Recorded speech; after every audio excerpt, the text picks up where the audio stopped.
이 명태균, 뭐 도이치 이 두 가지 크게 두 가지를 가고 있는데 명태균 씨 관련해서는 지금 어제 검찰이 영장을 청구했습니다. 14일 오후에 이제 구속 영장 심사를 받아요.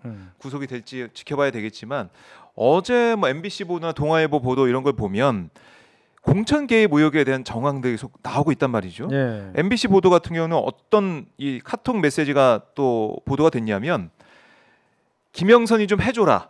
이 윤 대통령의 육성이 나온 5월 9일 통화가 있었던 5월 9일 통화 그 날에 명태균 씨가 국민의힘 지도부에게 카카오톡 메시지를 보냈다고 합니다. 뭐라고 했냐면 윤 대통령 전화가 왔다. 김영선을 전략 공천 주겠다고 말씀하셨다. 이렇게 알려준 거예요. 그러니까 모든 정황상의 증거나 이 증거들이 또 증언들이 이런 문자들이 다 윤 대통령의 공천 개입을 향하고 있는 거 아니겠습니까? 그러니까요. 이거 드러나고 있는 거 아니에요? 다 드러났죠. 드러났는데도 계속 이제 육성이 나왔는데 사실 뭐 기억나지 않는다고 하면서 뭐 물타기 하고 있는데 카톡까지 터지고 이렇게. 그러니까 본능적인 그 검사 본능인 거죠. 피의자들 수사 많이 해봤잖아요. 그 검사 본능으로 자기 빠져나갈 이제 버꾸라지 행태를 좀 보인 거라고 좀 생각하고 저는 이번에 그 4명 구속영장 신청했잖아요. 김영선 전 의원하고 저 출마자 2명하고 예비 후보 2명. 그 4명 중에 적어도 명태균 씨는 100% 구속시킬 것 같아요. 왜냐하면 가둬둬야 되니까. 가둬둬야 100% 구속이다. 예, 가둬둬야 되는데 왜 안 그러면 더 자꾸 떠들 거니까. 그런데 이미 저는 그 검찰 수사 1차 받고 나와서 태도가 싹 바뀌었잖아요. 들어가기 전에. 신기하대요. 그러니까 플리바깅 한 거죠. 들어가서. 아, 그렇게 보세요. 제2의 유동규 된 거죠, 유동규. 제2의 유동규. 아니, 그러니까 그 나와서 그런 기자한테 그런 얘기하지 버럭 화를 내면서 그러잖아요. 나는 정치자금법 문제입니다. 정치자금법 위반만 얘기하잖아요. 맞아요. 그러니까 정치자금법만 가지고 수사 기소하겠다라고 플리바깅 한 것 같아요.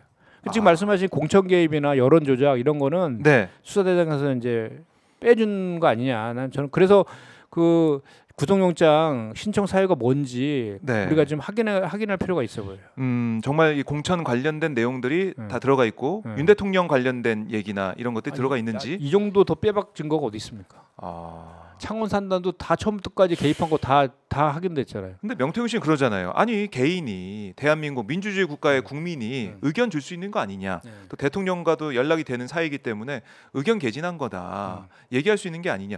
이건 또 윤 대통령이 기자회견 때 얘기했던 의견이란 표현과 또 일맥상통하는 그런 부분이기도 하고요. 그러니까 그게 공천 개입이에요. 국어 사전을 좀 읽어봐야지. 뭐가 그러면 공천 개입이고 국정농단입니까? 최순실은 뭐 그러면 박근혜 대통령한테 의견 준 거지 뭐 무슨 협박했습니까? 뭐 무슨 어떻게 하면 국정농단인 거예요? 그러면 대체 그러니까 권한 없는 사람이 자기 권한 밖에 있는 일을 하는 게 그게 국정농단 아닙니까? 그렇죠. 대통령이 1호 당원이라서 인재영입 위원장하고 공관위원장한테 이렇게 전화하고 뭐 자료 전달하고 그러면은 그게 그냥 의견 전달한 거예요? 그렇지. 대통령 당선인이 직접 김영선이 좀 해줘라.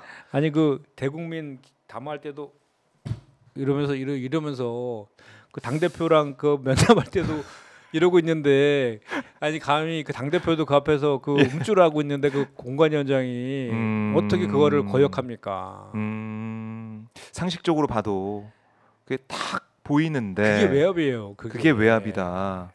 그러게요. 이게 의견과 외압 이렇게 얘기를 듣다 보니까 헷갈릴 수도 있는데 그게 아니다. 확실해야 된다. 제가 그 4월 10일 날 총선에 당선됐잖아요. 5월 30일 날 임기가 시작되거든요. 가장 행복하고 저거 할 때가 그 사이예요. 4월 10일부터 5월 30일 기간. 5월 30일 임기가 시작되는 순간 엄청난 그 이제 그 업무하고 또 해야 될 일들이 생기고 책임감도 생기는데 그 기간은 정말 뭐랄까 이렇게 그 각계각층에서 그 축하 전화도 오고 뭐 이렇게 막 그러잖아요. 5월 9일이면 취임식 하루 전날이면 그 하늘에 날아가는 새도 떨어뜨릴 정도의 가장 힘이 있을 때가 그때 아닙니까? 5월 9일 날. 그때 한 얘기를 거역을 해요. 당에서. 그건 말도 안 되는 얘기죠. 그렇네요. 그래서 공천 개입 의혹까지 갈 수가 있을 거냐 검찰이. 이걸 좀 봐야 될 것 같고 또 윤 대통령이 김건희 여사가 명태균과 연락을 이제 상식 그 뭐 일상적인 연락 몇 번 했었다 이렇게 얘기했는데 뉴스타파 보도를 보면은 KTX에서 만났다고 하더라고요. 그 봉화마을 가는데 KTX 봉화마을 KTX. 그러니까 그 이거 어떻게 된 겁니까? 열차를 멈춰 세운 겁니까 지금? 야, 정말 이건 참. 아니 그 저도 깜짝 놀랐는데, 그러니까 2022년 6월 13일 네. 그때 김건희 김해 봉화마을 권양숙 여사 이제 예방하는 그날 KTX 특별 열차 일명 트레인 1이라고 불리는 네. 대통령 전용 열차에 김 여사가 이 안에서 명태균, 김영선은 비밀리에 만났다라는 얘기를 명시하게 했다는 거예요. 증언들이 나오고 있습니다. 그러니까요. 그러니까 뭐 정말 그 손바닥으로 하늘을 가리고. 네. 그 저희 지금 당에서도 녹취록 아직도 많이 있거든요. 지금 이제 예. 지금 어쨌든 뭐가 있습니까? 아직 뭐 모르죠 저도. 모르는데 노종면 의원이 갖고 있더라고요. 예, 그래요. 그 과거에 박근혜 전 대통령이 탄핵당했을 때 네. 태블릿 PC가 나오면서 그 이제 그 결정적인 물증이 나오면서 이제 확 이제 했는데 지금 현재 그 용산하고 국힘에서는 아직 결정적인 게 없다. 이래서 안심하고 그냥 저 방어 전략으로 지금 바꾼 것 같아요. 민주당에는 뭐가 없을 것이다. 뭐 나올 게 없을 것이다. 근데 이제 항상 보면 네. 그 전에 지금까지 쭉 해왔던 거 보면 그렇게 큰 소리 빵빵 쳤는데 항상 뭐가 나오잖아요. 결정적인 때 뭐가 나오면 이제 그때는 뭐라고 할지 이제 두 배로 지금 이제 뭐 이렇게 그 뭐라 그래요? 호미로 막을 가래로도 못 먹는다는 표현이.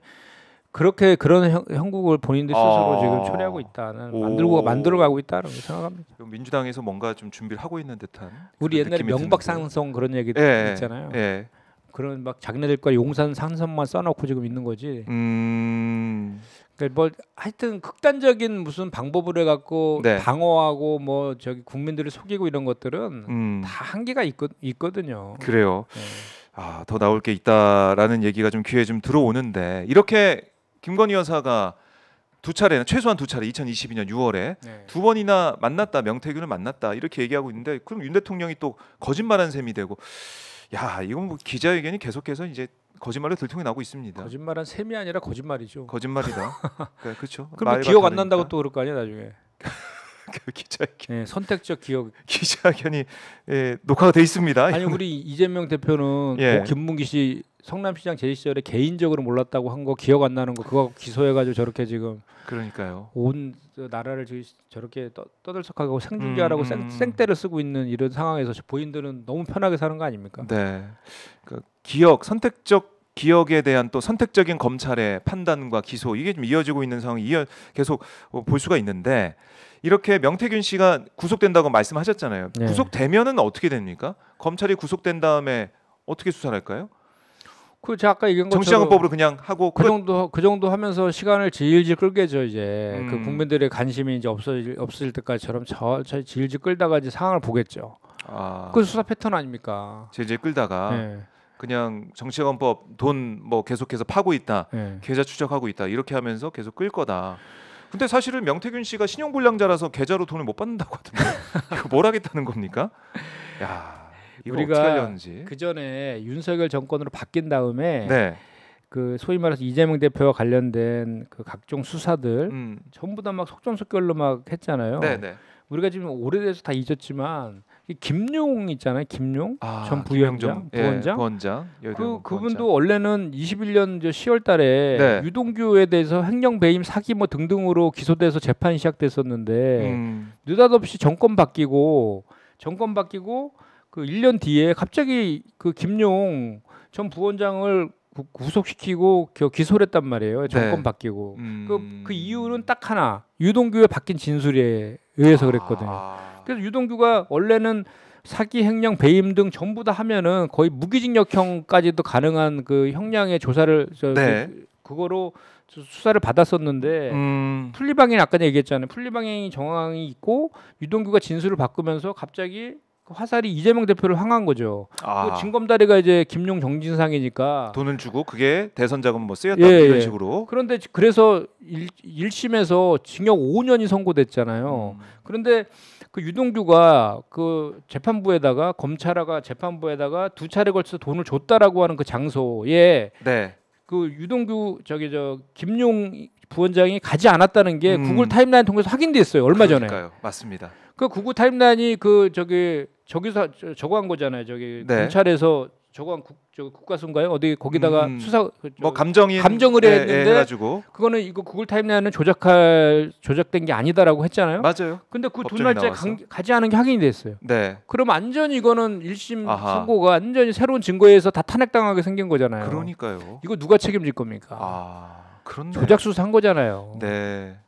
그러니까 이 유동규가 딱 지목한 그 날짜에 구글 타임라인 봤더니 김용 전 부원장은 그 사무실에 가지도 않았고, 뭐 유원홀딩스 사무실에 가진 않았습니다. 뭐 도청 근처에 뭐 고속도로인가 뭐 도로에서 집으로 이제 가는 거기도 안 갔다고. 네. 야, 그러니까 이게 지금 유동규의 진술을 가지고 사실은 쭉 온 그런 재판인데 뒤집혀지고 있고, 그럼 마찬가지를 볼 수 있겠네요. 명태균 씨의 진술로 계속 쭉 간다. 그렇죠. 정치자금법 관련해서 명태균 씨의 진술로 검찰이 수사를 하면서 가면 그걸로 다 이제 판을 짜가지고 재판까지 간다, 이렇게 볼 수 있겠죠. 그렇죠. 근데 다만 이제 그 방향성이 지금 바뀐 거지. 유동규는 김용을 어떻게든 엮어놓는 조건으로 풀리방향이 된 거고, 얘는 이제 그 명태균이는 김건희 윤석열 관련된 것들은 이제 그 침묵해라. 라는 거로 가겠죠, 이제. 그걸 침묵하는 대가로 뭐 사실은 형량을 좀 낮게 할 수 있는 그 혐의만 간다든가, 그렇죠. 정치자금법 이걸로만 그냥 간다든가 이렇게 할 수가 있다. 검찰을 믿을 수가 없네요, 결국에. 지금 현재 윤석열 검찰이라서 그렇습니다. 그리고 이제 창원지검에다가 이게 수사도 늑장 수사했잖아요. 작년 10월달에 고발된 거를 이제 와갖고 이제 국민적으로 악화되고 그러니까 수사과에 묵혀놨던 거를 검사 없는 수사과에 증거 다 이미 인멸할 시간 다 주고 뭐 이런 상황에서 지금 시작한 거고, 검사들이 다 파견됐는데 그 검사들도 정말 친윤 검사들만 파견한 거 아닌지. 창원지검에 특별 수사팀은 또 안 만든다며요. 사실상 특별 수사팀이다 뭐 이렇게 얘기를 하던데. 그건 또 무슨 말인지 모르겠어요. 검사들이 많이 갔다고 해서 얘기를 하는 것 같은데, 과연 그 검사들이 제대로 수사할 수 있을 것이냐라는 국민들, 어떤 결과 나오든 간에 국민들은 신뢰하지 않을 것 같아요, 검찰이. 이미 언론 통해서 확인돼 명백하게 확인된 것만 가지고도 바로 뭐 기소감 아니에요? 그러니까